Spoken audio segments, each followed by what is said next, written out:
አለ እንዴት ነህ? እግዚአብሔር ይመስገን። አለ እንዴት ነው? ምን አዲስ ነገር አለ እንዴ? ሰላም ጤና ይስጥልን። እንዴት ናችሁ ቤተሰቦች? እርስ በርሱ የሚባሉባት አጠር ያለች ስልክ አለች፣ እንስማት እስኪ። ናቶች ለመግባት ተጠግተው ነው ያሉ። ታችም ያለው አዲሱ ጋር ተኩስ አለ።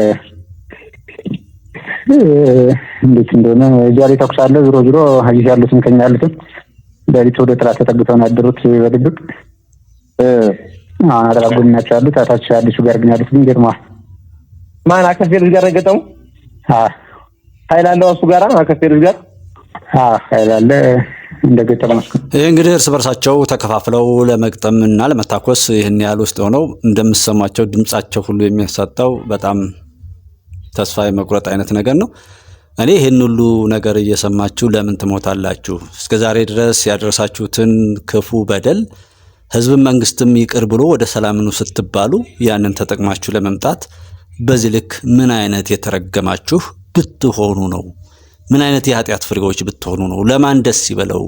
እስከዛሬ ድረስ የሆነው ነገር ሁሉ አይኑን ያልገለጠለትና ቢያንስ ራሱን እንኳን ለማዳን እንደው ዛሬም የሚያደርሰውን በደል ለማቆም ቃል መግባትና ማትረፍ እኔ ሊገባችሁ ያልቻለበት ምክንያት አልገባኝም።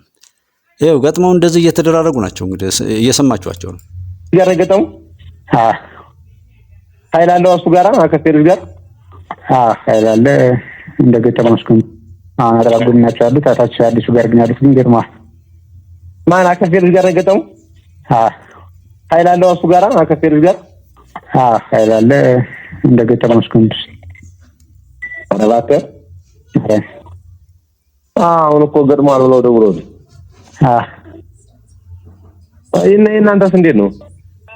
እኛ ማለት ሾርኮ አምጣ እንግዲህ የሚገርማችሁ በየቦታው ነው። እዛ ቦታ ሌላ ቦታም ደውለውለታል። በእናንተስ ይላል አንደኛው ጋዛው ጋር እንግዲህ ተመልከቱ።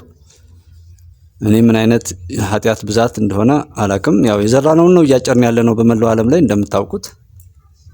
እነዚህ ሞተ ተንገተኩ ማለት ነው። በተንበረም ጥራት አለ እነሱ ማለት ናቸው። ማን ነው ማን እናንተ ማን ነው? ምትሬና መላኩ ሻለቃ መላኩ የሚባለው ነው። ጥንቃቄ አድርጎ በቃ ዞሮ እና የዛኛው የአዲስ ኃይል ነው የሚባል ማን አዲስ ኃይል ነው የሚበልጥ የከፍ ያለ ኃይል ይበልጣል። አረ ኃይል እንኳን የኛው ነው የሚበልጥ ግን የፎቶ መጥፎ ነው ያኛው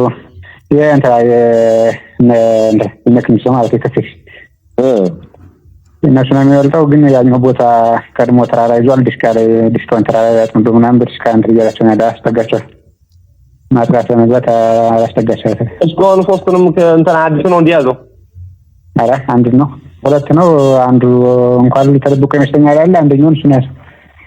የት እንዳለው ልጅ ካላዘ የእሱ የከቴልሽ ካላዘ የለ ኧረ እባክህ ማለት ነው። ሾን በቃ ራሳችን ጠብቁ ድሮ። እሺ አዲስ ነገር ካለ እንደው ደውል ካልሆነ ተነጋገሩና በዚህ በቃ እንተኛ እንምጣና ዳርት ወይ ግባ ወይ ለይለት ማለት መግባታቸው እኮ አሁን አይቀርም። አሁን እኛ እንትን ሲባል በቀደም ከኛ ጋር ገጥሟል ነበር። በቀደም ሮጦ አሁን በዚያ ተደብቀው ሰነበቱ። ዛሬ ለቤት ሄደው ተጠግተው አደሩ። አሁን እኛም ለመድን ጥላት ዙሪያውን ያለ አልመቸና በቃ ጥራት እየጠበቃቸው ነው ማለት ይችላል። መረባታው እየተጻፈም እኮ ነው በጣም ጽሁፍም እየተጻፈ ነው። አሁን ደግሞ ደውለው እሱ ጋር ገጠሙ ብለውኝ እኮ ነው። የምኞቹ ገብተዋል ማለት ይችላል። ያኛው ነው ጥራትም እየደረሰ ነው። አሁን ከታች ላይ ጥራት እንትን ተብሎ ሶክስ የተቋቋሰ ነው። ጥራት ደግሞ እየደረሰ ነው ማለት ወደ መስሎ ተመልከቱ። እንግዲህና ጥላት የሚሉት የመንግስትን ኃይል ነው።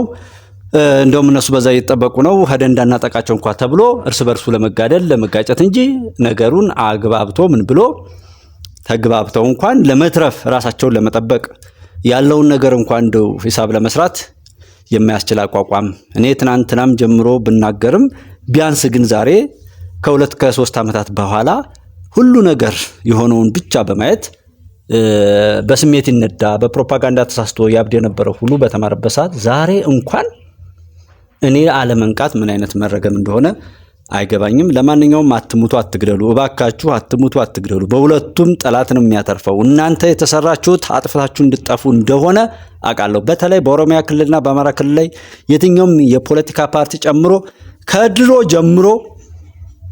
ጀምሮ ሲሰራ የኖረው ነገር ራሱ አጥፍቶ የሚያጠፋ ታሪኩንም ክብሩንም እናት አባቱንም ሀገሩንም ህዝቡንም በሙሉ በሚያሳፍር የጥፋት አውድማ ላይ ለማኖርና ለማቆየት ነው። የሰራችሁትን የኖራችሁትን ታሪክም ሆነ ማንኛውንም ነገር ለማርከስና ለማበላሸት ሆን ተብሎ ነው የተሰራው። የሃይማኖት አባቶች በሙሉ ብዙ ገመና እናወራለን፣ ግን እንቁም። ምንም ነገር ስናረግ ቢያንስ ያለንን ነገር የሚያሳጣ አይሁን። ምንም ነገር ስንነጋገር፣ ምንም ነገር ስናወራ፣ ምንም ነገር ስናስብ ቢያንስ ያለንን ነገር የማያሳጣ አነሰ ብለን ተነስተን ቢያንስ ያንን የሚያሳጣ ነገር እንኳን ከመጣ ቆም ብሎ ለማስተካከል ጥረት ማድረግ እንዴት ያቅታል? እባካችሁ ወደ ቀልባችሁ ኑ። የጠላት መጫወቻ አትሆኑ። አትግደሉ፣ አትሞቱ፣ አትዝረፉ። ነውር፣ ኃጢአት፣ የቆሸሸ ነገር የምታደርጉ ሰዎች በሙሉ ነገ በዛ እየተጋለባችሁ ጠላት የፈለገውን መጫወቻ እያደረጋችሁ ስለሚቀጥል ነውር አትፈጽሙ። ራሳችሁን አትርፉ፣ ሞግቱ፣ ሰው ሁኑ፣ ነፃ አውጡ። መጀመሪያ እናንተ ከኋላ በስውር ያዘላችሁትን ጠላት አውርዱና ሰው ሁኑና መልካም ነገርን ያዙ። ጥይት ከተኮሳችሁት በኋላ ለውጥ አይመጣም። ይሄን እድል እኔ አንዴ ተሳስታችሁ ከወጣችሁ በኋላ የምሕረት መድረኩ ክፍት ባይሆን ኖሮ እኔ እብስ ነበር ለመንግስት። ግን ምን ያርጉ በቃ እንዴት ተሳስተው ወጡ፣ ከወጡ በኋላ ምን ያድርጉ እያልኩ እኔም ለእናንተ ሆን ነበር። ነገር ግን የመጣውን እድል ሞክራችሁ አልሳካ ሲል እንኳን ለመትረፍ እንዴት ጠላት በዚህ ልክ አስሮ ይዞ እስከምትሞቱ ድረስ ይጫወትባችኋል? እንዴት በዚህ ልክ ህሊናችሁ ከሰውነት አእምሯችሁ ከማሰብ በዛ ልክ ይደነቁራል? እንዴት በዚህ ልክ ውርደት ጌጡ? እንዴት ከሆነ አሽንጉሊት የሆነ ቦምብ ነው። ቦምብ ይፈነዳል፣ ሌላም ያቃጥላል፣ ራሱም ይፈነዳል። ወርድ እንደ ቦምብ ራሳችሁ ፈንድታችሁ ሌላውንም የምትበክሉ አውሬዎች፣ ርካሾች ልትሆኑ ቻላችሁ። እኔ ከየት መጣችሁ ሁሉ እላለሁ። ምን አይነት በሽታ እንደሆነም አላቅም። በእርግጥ በተለያዩ ቦታ ላይ አደንዛዥ ዕፅ ምናምን እንደዚህ ተያዘ ሲባል ያለው ያንን በሻይም ሆነ በሆነ ነገር እንደሚሰጧችሁም አውቃለሁ። በክኒን መልኩም እንደሚያወጧችሁ አውቃለሁ። አይበቃም ወይ እንዴ? አይበቃም?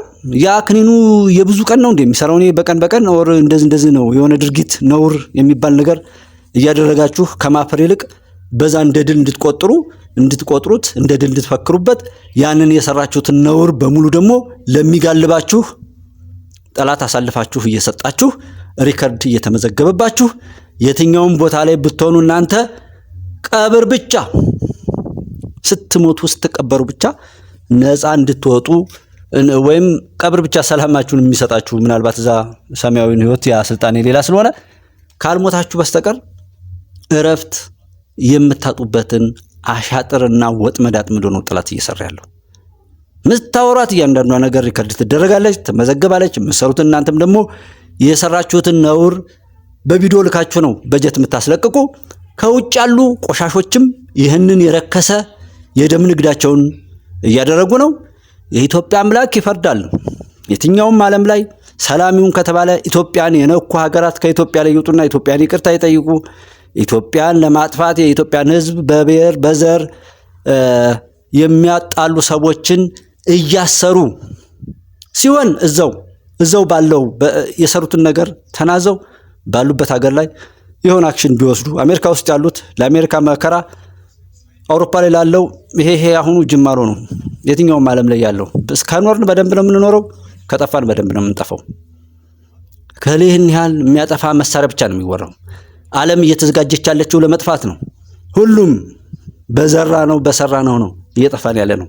ዛሬ ትንሽ ትልቁ የሚያወራው ጦርነት ነው። በየሜዳው በየቦታው ስትሄዱ የሚያስፈራራችሁ የሚያስደነግጣችሁ እንጂ የሚያረጋጋ አይደለም። ቃል እግዚአብሔርን ያለህን ቃል የእግዚአብሔርን ቃል ተናግረው ሰማያዊ ሕይወትን ያወርሳሉ ያልናቸው አባቶች ሳይቀሩ ግደሉ የሚል አዋጅ የምንሰማበት የመጨረሻው የኖህ ዘመን የሚመስል ነው። በዚህ ሰዓት ላይ ራስን ሂሳብ ሰርቶ ጉድለትን ሞልቶ ወደፊት ለመሄድ የሚያስችል አሰራሮችን ካልሰራ ነው ዛሬ ላይ ከምንሰራው ኃጢአት ራሳችንን ገለል አድርገን መቆም ካልቻል ወደ ጥፋታችን ወደ መጥፊያችን ነው እየሄድን ያለነውና እኔ በጣም የሚነደኝ ሰው በራሱ ላይ እንኳን እንዴት ይጨክናል? ምቀኛ ለምን ይሆናል? ሰው እንዴት ራሱን እንኳን ለማትረፍ ጥረት አያደርግም? ለምን ራሱን ንጽህናውን አይጠብቅም?